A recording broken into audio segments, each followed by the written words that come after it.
दर्शक बंधु आज गोटे सुंदर कहानीटी नहीं आसी गोटे सेठ आउ कुकुरर कहानी। ए कहानी रे आपण माने सुंदर शिक्षा पाई परिबे। गोटे नगर रे जने धनवान सेठ रहउथिले। सेठंको घरे गोटे विश्वस्त कुकुर भी रखिथिले। से कुकुरटी निजर काम प्रति बहुत ईमानदार थिला, किंतु सेठ बड़ चालाक आउ लोभी थिला। सेठ लोभी आउ चालाक हेबा सहित भगवान विष्णुंकर भक्त मध्ये थिले। थरे सेठंको भक्ति रे प्रसन्न होई भगवान विष्णु प्रकट हेले आउ सेठंको कहिले, मो पाखरु किछि वरदान माग, मु तुम भक्ति रे प्रसन्न अछि। सेठ गोटिए साधा कागज देले आउ कहिले, प्रभु एई साधा कागज रे आपण सिग्नेचर करि दियंतु ताकि दुनिया रे लोकमानंकु मु प्रमाण देई परिबी। आजिकाली केही विश्वास करूनांती भगवान अछंती बोली। भगवान कहिले, ठीक अछि, दियो कागज, मु कागज रे सिग्नेचर करिदेबी। आउ भगवान सेई कागज रे सिग्नेचर करिदेले। सेठ भगवानंकर सिग्नेचर वाला कागज सबु बय निज पॉकेट रे रखि थांती। गोटिए दिन सेठंकर कुकुर मरिगला आउ सेठंकु बहुत दुख हैला। सेठंको कुकुर मरिला परे जेतेबे यमराज पाखरे पहुंचिला, यमराज कुकुरर पूर्व जन्मर कर्म देखिला। यमराज को जना पड़िला पृथ्वी पृष्ठ रे कुकुर बहुत ईमानदार रे तार काम करिथिला। केबे भी छोट छोट जीवजंतु को हत्या करि नाही आउ निजर मालिकर प्रत्यक्ष काम निष्ठा आउ ईमानदार रे करिछि। कुकुर जन्म पाई मध्य से कौनसी जीवन को हत्या करि नाही, सेति पई तार पूर्व जन्मर सबु पाप नष्ट होई जाइछि। तापरे यमराज कहिले, हे कुकुर, तुमे कुह तुमे केउटी रहिया पई चाहुछ आउ केउठाकू जीवाकू चाहुछ। मु तो तुम उपरे बहुत प्रसन्न अछि, तमर इच्छा को मु पूरा करिबी। यमराज कथा शुणी कुकुर कहिला, हे प्रभु, आपण मते स्वर्ग दियंतु अथवा नरक दियंतु, मु सबु स्वीकार करिनेबी, किंतु मोर गोटे कथा मन रखिबे, मते आपण जेउठारे रखंतु ना काईकी ए मनीषर बंधन रे रखिबे नाही। मु मनीषर गुलाम होई रही परिबी नाही। यमराज कहिले, हे कुकुर, तुमको ए मनीष प्रति घृणा काहेकी आसुछि? मनीषर जन्म तो बहुत सौभाग्य रे मिली थाए। आमे देवतागण मध्य पृथ्वी पृष्ठ को जाई मनीष हेबा पई इच्छा करिथाउ। तमे तो पशु जन्म रे थिलो, सेति पई तुमको मनीष हेबार खुशी जणा नाही। थरे जदि मनीष जन्म पाइबे सेतेबे तुमको जणा पड़िबो मनीष जन्म केते अमूल्य अटे। यमराज रो कथा सुनी कुकुर कहिला, मते जणा अछि मनीष जन्म केते अमूल्य, किंतु मनीष बहुत चालाक आउ स्वार्थी होई थांती। जेतेबे तार स्वार्थ पूरा करिबारे आसी जाए, से ठीक भूल कोन जानि पारे नाही। तांको मनरे ईर्ष्या आउ असंतुष्ट भरी रही थाए। निजे दुखरे रही थाए तथा अन्य को मध्य दुखरे रखि थाए। आउ कथा कहि पारु नथिबा जीवजंतु को निजर गुलाम बनाई निजर काम कराई थाए। ताहा सहित भगवान को मध्य धोखा देई थांती। यमराज कहिले, यह केमिति होई थाए?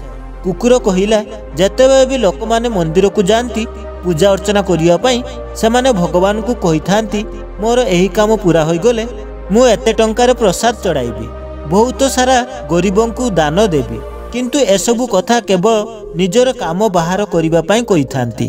काम होई सारिला परे से सबु किछि भूली जाए। लोके आगो को बढ़िबा चक्कर रे निज निजर गोड़ खांचिबा पई लागि थांती। निजे आगो को जीवा पई चेष्टा करंती ना अन्य को जीवा को दियंती। निजर काम करिबा चक्कर रे अन्य को धोखा देई थांती आउ शेष रे भगवान को भी लोभ देखाई निजर काम बाहर करि दियंती। आउ लास्ट रे कहंती, भगवान को पाखरे तो सबु किछि अछि, मु कोन बा अधिका देबी। कुकुर कहिला, मनीषर खराब कर्म गणी गणी थकी जीवी, मनीषर खराब कर्म शेष होबो नाही। कुकुरर कथा सुनी यमराज कहिले, मु जानिछि मनीष बहुत चालाक, किंतु देवता ठारू अधिक बुद्धिमान होई परिबे नाही। एठाकू जेते भी जीवजंतु सबु आसंती आमे तांकू दंड देई थाउ, आमर अधीन रे ही सेमाने काम करि थांती। कुकुर कहिला, हे भगवान, आपणको पाखकू जेते भी लोक आसंती समस्ते मरिला परे आसंती। आपणको सहित कोनोसी बंचिथिबा मनीष सह देखा हेई नाही। जदि आपण कोनोसी जीवित मनीष सहित रहिबे ताहाले आपण जानि परिबे मनीष केते खतरनाक होई थांती। कुकुरर कथा सुनी यमराज चिंता करिबा पई लागिले आउ मनरे भाबिबा पई लागिले, ए कुकुर तो मो आगरे मते अपमान करिबाकू लागिछि। कुकुर को देखाई देबे कि ए मनीष आम आगरे किछि भी नुहे। एतिकी भाबी यमराज तार 4 जण दूत को कहिले, ए कुकुरर मालिक को जीवित उठाई आण। देखिबा आम आगे ये कौन चालाकी करिपारिबो। जदि मु जीतिजीबी ताहले कुकुर को सबुदिन नरक को बटाई देवी। दर्शक बंधु कुकुर को पूरा विश्वास थिला। यमराजर आदेश पाई 40 जन दूत कुकुरर मालिक को आनिबा को गले। तांकु उठाई नहीं आसिले। सेठ पचारिले तमे माने किए मते केउटा को नहीं जाउछो। तापरे जमदूत तांकु सबु कथा कहिले कि तमरो कुकुर यमराज सो शर्त लगाइछंती कि पृथ्वी पृष्ठर लोक माने बहुत चालाक अटंती। जदि मनुष्य को जीवित यमराज पाखक नहीं जिबा जाए ताहले से यमराज को भी मूर्ख बनाई देबो। एही कथारे परीक्षा करिया पई यमराज तुमको जीवित आनिछंती। सेठ पूरा कथा बुझी पारिथिले। आउ सेठ भगवानंकर सिग्नेचर वाला कागज बाहर करी किछि लेखि देई पुणी रखिदेले पॉकेट रे। जमदूत सेठ को नहीं यमराज पाखरे पहुंची गले। सेठ को देखी यमराज हसिया पई लागिले। ए मनीष मोर कोन करि पारिबो। सेठ यमराज आगरे जाई छिड़ा होई गले। आउ तांको पॉकेट रु से कागज बाहर करी यमराज को देई देले। यमराज जतबे सेठ रो कागज को पढ़िले निजर सिंहासन रे उठी छिड़ा होई गले। आउ सेठ को पाद तळे आसी बसी गले। यमराज निजर सिंहासन रे सेठ को बसाई देले। आउ निजे सेठ जगार जाई छिड़ा हेले। यह देखी यमराज रो सबु लोक आश्चर्य थिले। काहेकि ना गोटिए मनीष यमराज रो सिंहासन रे बसिछंती। आउ स्वयं यमराज तळे छिड़ाइछंती। यमराज रो सिंहासन रे बसिला परे सेठ प्रथमे जमलोकर सबु नियम कानून बदल देले। आउ स्वयं यमराज को जमदूत बनाई देले। सेठ भाबिया पई लागिले जेतबे मु मरिबी मते भी एठाकू आसीबाकू पड़िबो। यह भाबी सेठ नरकर जो लोक माने पड़िथिले सेमानंकु सबु बाहर करी सबुदिन पई नरकर कबाट बंद करदेले। आउ सबु नरकवासी को स्वर्ग को बटाई देले।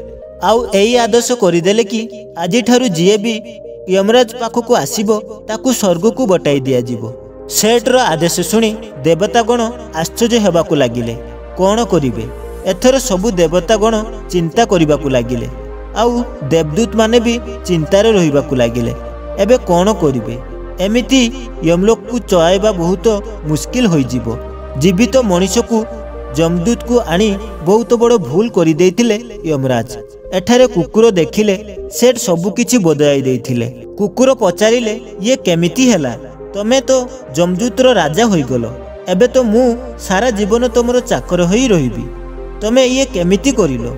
सेठ कुकुर कानरे धीरे धीरे कहबा पई लागिले जेतेबे मते यमराज पाखकू नहीं आसुथिले सेतेबे मु सेही भगवान विष्णुंकर सिग्नेचर करिथिबा कागज रे लिखिदेली जे यमराज जो जीवित मनुष्य को यमलोक को नहीं जाउछंती तांकू यमराज सिंहासन रे बसाई देबे। यह मोर आदेश अटे। आउ भगवानंकर सिग्नेचर आगर ही थिला। सेतिपाई यमराज भाबिले ये आदेश भगवान विष्णु देइछंती। आउ सेठଙ୍କୁ यमराज सिंहासन रे बसाई देले। सेठ रो कथा सुनी कुकुर बहुत खुशी हेले। एठरे यमलोक रो एमिति अवस्था देखि सबु देवतागण भगवान विष्णु को पाखकू गले। आउ तांकू सबु कथा कहिले। आउ भगवान विष्णु स्वयं यमलोक को आसिले। देखिले यमराज खुद निजे जगुआई होई छिड़ा होइछंती। भगवान विष्णु भाबिले ताहले सिंहासन रे किए बसिछंती। यमराज कहिले प्रभु आपनको लीला विचित्र अटे। किछि समय मध्य पृथ्वी पृष्ठर लोकन को यमराज बनाई देले। भगवान विष्णु कहिले एहा मु करि नाही एहा मनुष्य चालाकी रे करिछंती। जदि तमे जीवित मनुष्य को एठाकू डाकिबो एमिति ही हेबो। आपनको मनुष्यर मृत्यु परे एठाकू आनिबाकू आदेश दिया जाइथिला। काईकि ना मनुष्यर सबु दोष निज शरीर सहित सेठारे रही जिवो। एतिकी कही भगवान विष्णु सेठ पाखरे पहुंची गले। भगवान विष्णु को देखी सेठ तांकर सिंहासन को छाड़ीदेले। आउ कहिले प्रभु क्षमा करिवे मु यमराज को जीवित मनुष्यर बुद्धिर बल देखाउथिली। मु आपणकर दर्शन पाई धन्य होईगली। मते कौनसी जिनिसर आउ लोभ नाही। एतिकी कही सेठ पृथ्वी पृष्ठ को चलीगले। आउ भगवान विष्णु वैकुंठ को चलीगले। यमराज मध्य सिंहासन रे बसीगले। तापरे कुकुर कहवा पई लागिले हे यमराज आपण देखिले तो मनुष्यर केते बुद्धि। आउ जीवित मनुष्य कौन नाई कौन करिपारे। सेतिपाई मु मनुष्यर गुलाम हेबा पई चाहू नाही। मनुष्य जतबे स्वार्थी होई जाए सेतबे निजर दोष देखिबा बंद होई जाए। लोभर से निजर धर्म को मध्य भूली जाए। तेणु दर्शक बंधु ए कहानीटी आपनको केमिति लागिला मते कमेंट करी जणाइबे। जदि कहानीटी आपको भल लगी ताहले कहानीटी को बहुत मात्रा शेयर करंतु आउ प्रथम थर पर मो चैनल विजिट करथिले चैनल टी को सब्सक्राइब करनियंतु एमिति सुंदर सुंदर कहानी एई चैनल सुनिया पाई पाइबे।